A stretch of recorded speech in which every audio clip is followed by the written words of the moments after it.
Hey, everybody, it's Doug. It's the week of Thanksgiving, and I didn't think we'd have an episode this week, but we do have a couple of extra bites to serve up to you, both around turkey. First up, a tip from Janet Loughran of Chef Life Hacks if you're going the route of deep frying your turkey. Janet, I know you and I had a conversation once about deep frying turkey, and you were like, whoa, there are a lot of problems that can happen. What's the deal with the overflowing of the oil and what to stay away from? Okay, so it's called displacement, and it works with water as well. So if you were to fill the receptacle that you're going to use, the turkey fryer, there you go, the big pot, with water, and dip the actual turkey in all the way. Okay, yes. You don't have it heated, nothing. It's just water in the pot. Cold.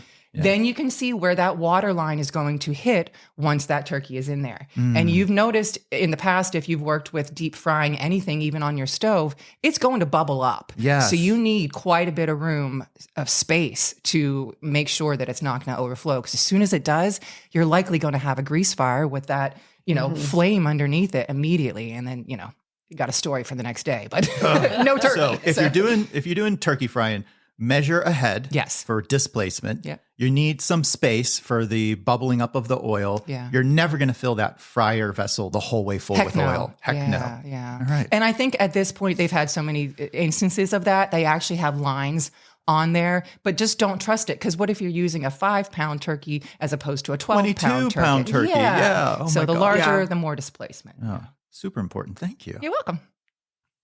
Up next, another approach to doing turkey from our friend, Stephen Bright.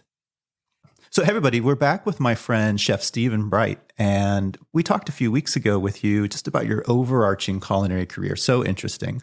We're coming up on the Thanksgiving and holiday season. And Stephen, I was wondering if you have a method for doing the turkey that you could share with us. Yes. I'm from the school of course, Bob Sindel and All in Good Taste. Famous catering in Pittsburgh. Yes. He does a boneless turkey. Boneless turkey? Like so just the turkey breast or? The whole thing. The whole thing is boneless. With the exception of the leg bone. Okay. So the thigh bones are removed. The breast bones are removed. The whole cavity is removed. Interesting. And then re-stuffed back to its original shape. So you would never know that it didn't have bones in it. It looks just like that. Filled with stuffing? Filled with stuffing. The dressing? Yes, it's filled with Bob's cornbread stuffing. And I use my mom's cornbread recipe. My grandmother's recipe. But I still bone my turkey.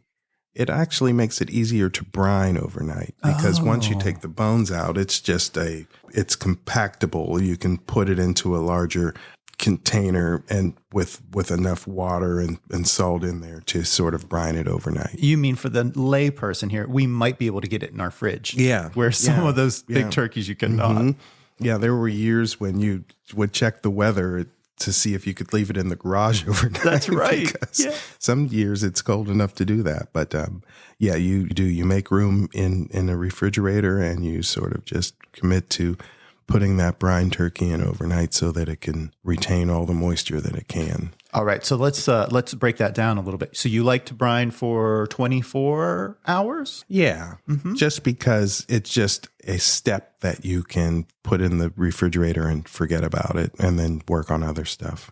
And what is your typical brine? Brine is, for me, especially going that long, you don't want it to be too rich, too salty. I would say for every gallon of water, you're going to want to use maybe a 1/4 cup of salt and then maybe half of that sugar. And then other components can go into brine, but I don't really feel like they make a big difference. Yeah.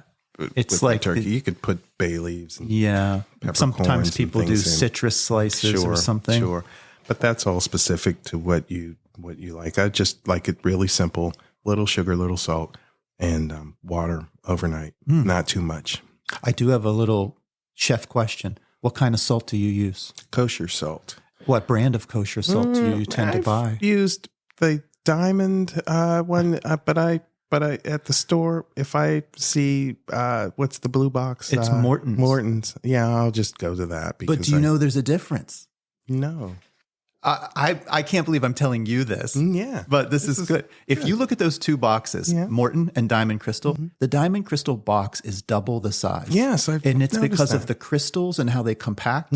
So if you are using a 1/4 cup of Diamond Crystal salt, like you said, you should only use half of the amount of Morton's because it's more compact. And I found this out the hard way on some dishes because I've changed oversalting. Yeah. And now I've read about it. Samin Nosrat and America's Test Kitchen have done some articles. Oh, that's good to know. Yeah. So to recap, you would use a 1/4 cup of probably Diamond Crystal salt. Yes. And then the sugar and water. Yes. And if you're going with Morton's, use half the amount of salt. Thank you.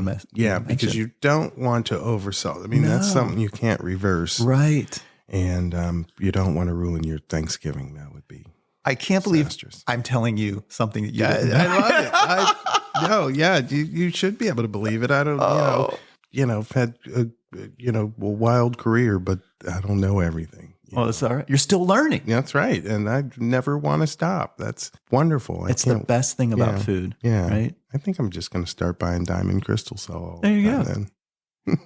Chef Stephen Bright, thank you so much for being on the Pittsburgh Dish, and happy holidays. Thank you. Finally, I just want to say I'm thankful for all of you out there who are listening to our show, and extremely grateful for everyone that's come onto the show to share their stories, their recommendations, their ideas. I am truly thankful for all of you. Happy Thanksgiving, everyone.